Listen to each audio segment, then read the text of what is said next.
challenge runs aren't just for pros.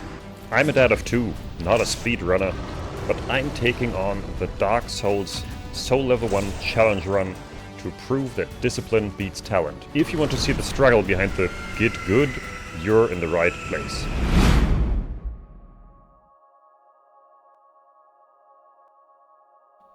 The only way to make sense out of change is to plunge into it, move with it, and join the dance. Alan Watts. Alan Watts said, "The only way to make sense of change is to plunge into it."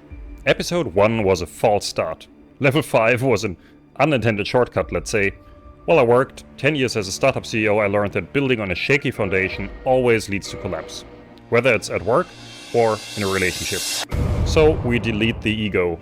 We now start the Souls Level 1 run. Going through this challenge is a real test for me, not only the run, but can I deliver you the best dad gaming content possible? For this episode, I implemented 2 new features that could make the challenge more of a guide as well. You can now see my controller overlay.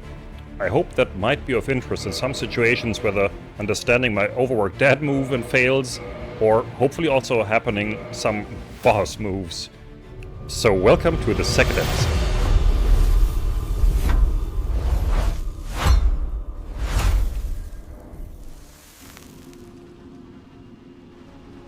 Now about the second feature.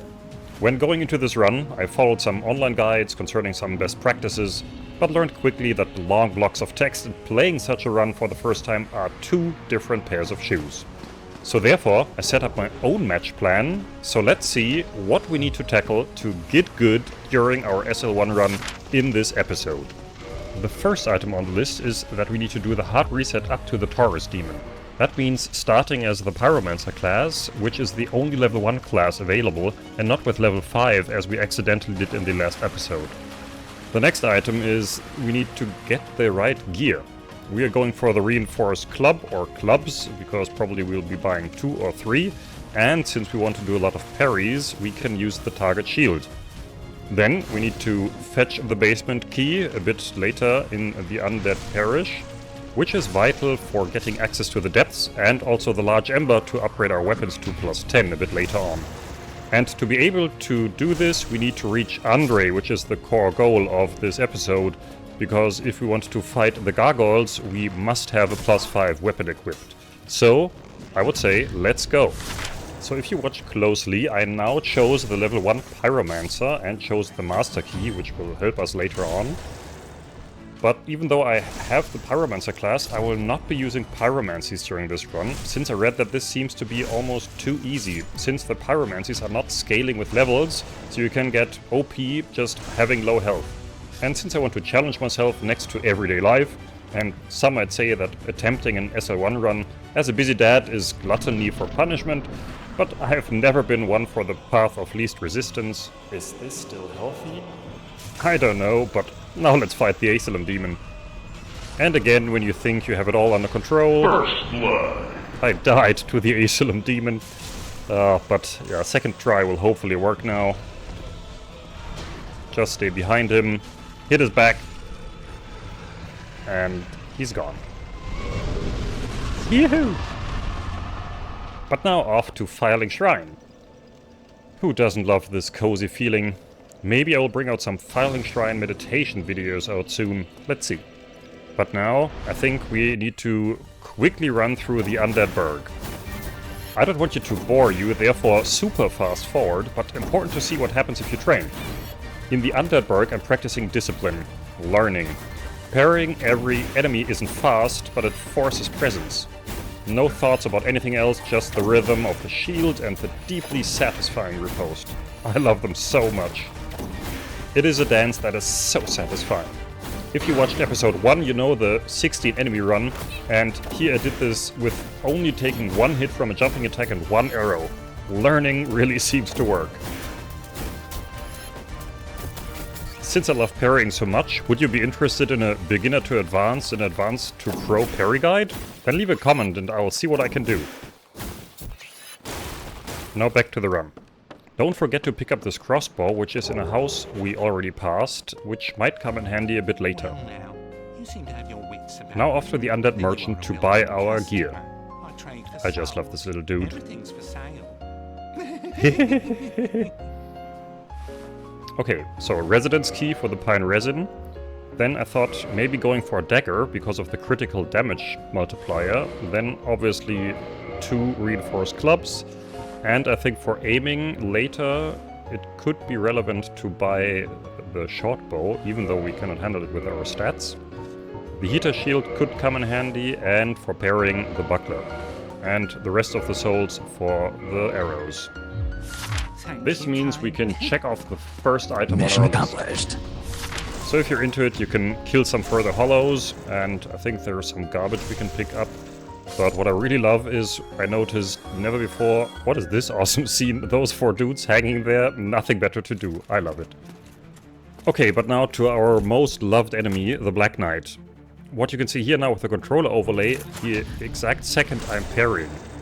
And I think it's really informative, also if you want to learn to parry, to maybe build the setup on your own. And what I now did is to go a bit more into detail, to really understand the mechanics of when is the right point in time to parry. So what you see now in the next swing, this should be the perfect timing, but I'm waiting 1 frame longer. So is this still working? Let's see. Yes, this is still working. Yeah, so a little late is not a problem for parrying. But now we come to the next swing. And here would be the point I would love to have parried, but I parried 1 frame later, so 2 frames after the sword started swinging at me. And you could really see I got a hit because it was just too late. So this is exactly the parry timing window you need to see.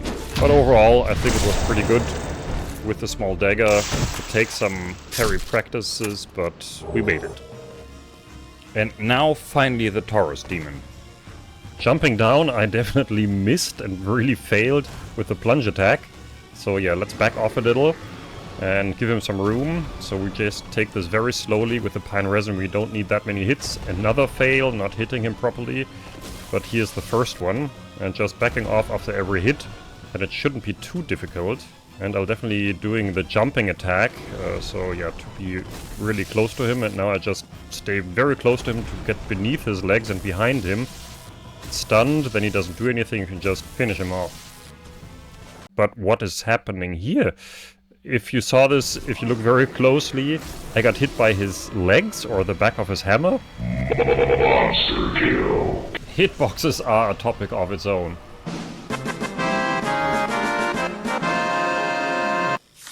So I think we can now really say... Mission accomplished. Now let's have a brief chat with one of the most beloved characters of Dark Souls. Ah, hello. You don't look hollow. Ah, Father. what a view. I am Solaire of I think From Software an always adherent knew of the how Lord to of set up Time. great So what do you scenes, say? which yeah, Why really not make help you one another feel on the this game, lonely if you know journey? what I mean. This pleases me greatly. Well then, take this. So I think for this one we will not be Cross the gaps. going into other worlds and supporting other players, and in general I don't want to summon anybody to support us on this run, but let's see how good we will be during the run, if we will need help or not. But now let's get past the dragon. Yeah, we need to lure him out and then hide that we don't get killed by the fire, and then quickly run to the stairs and down. And yeah, probably one of the best shortcuts ever invented. Let's kick down the ladder. And I'm not going down this route, because in the past I definitely died to rats too many times. I'm trying this route for the first time. I always took the other one before. And yeah, it's really a waiting game, so how long do you have to wait until the dragon really comes? So I think now we are free to go. Oh shit. Yeah, that was maybe not the best intent, so it's a long waiting game, as I understood, trying this. Back and forth, and another time back and forth, and after a while, and a little while longer, finally he comes down, and then you can run as fast as you can. Pick up the claymore, which we sadly cannot use during this run, another soul, and get to the bonfire as quick as possible.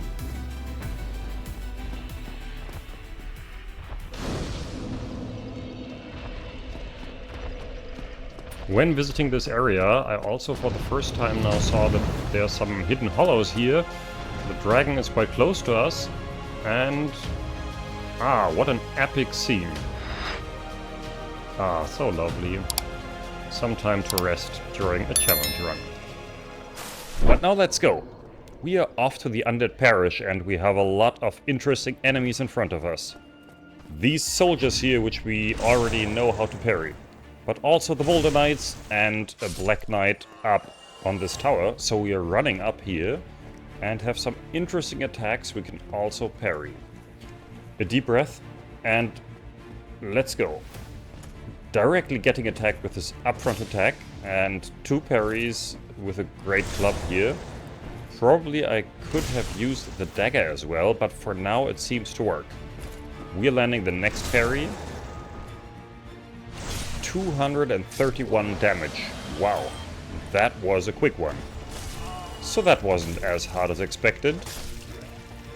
But now we have this wild boar here, which we need to kill, and I was not really prepared and a bit distracted. That was a quick death. So therefore I didn't want to go up front directly again. So I used these alluring skulls and wanted to try this trick of getting the boar into the fire. And it really worked. Super exciting. Maybe not the most elegant fight though, I definitely have to say, but probably one of the most fun ones I've had in a while. But in Dark Souls you always have to watch your back, which is typical for every Dark Souls game.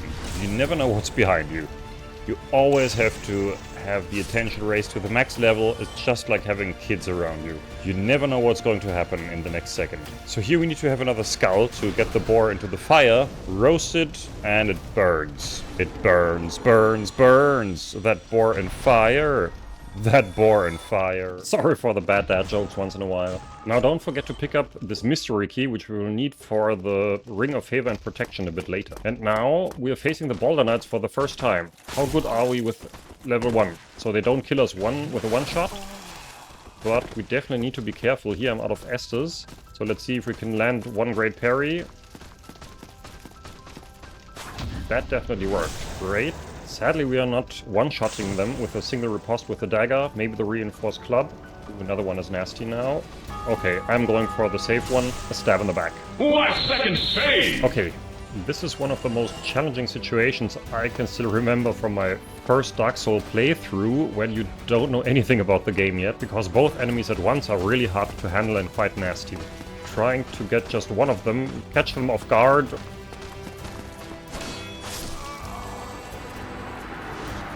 But you need to properly parry them, otherwise they are still super heavy. Partial parry here. Are we landing the next one? No, they are quite hard to parry because they have quite a fast moveset. Heal up. Oh, and another hit. Oh no, oh no, now we're stuck between both of them. Sometimes running away is the best option. By the way, if you go left here, you will find the basement key, which we obviously need a bit later. So don't forget the basement key, super vital that we can get down into the depths. And we can now say... Mission accomplished. And then I just thought, okay, should I fight further or let's try to reach our goal we have on the list. And we have a Boulder Knight behind us, 3 soldiers in front of us. Maybe we just go for the run and try to get to Andre as fast as possible. But this is not guaranteed that this is working out. So here was another try where I failed pretty miserably. But now let's go, Andre, we are coming for you! Safety.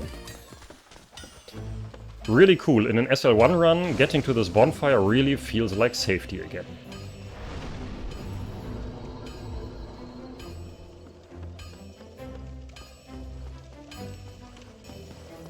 Okay, now the final task for this episode. To start off with, we first need to buy Titanite shards. I bought 8 here, but actually you need 9 to get to a +5 weapon. So do this better than I did here. And yeah, then we're going to +2, +3, +4, +5. And with that, we have the final part of our run done. And successfully checked off all the boxes. Mission accomplished. And this is just the preparation, because now, next on our list is the final power-up before we can really start tackling the gargoyles.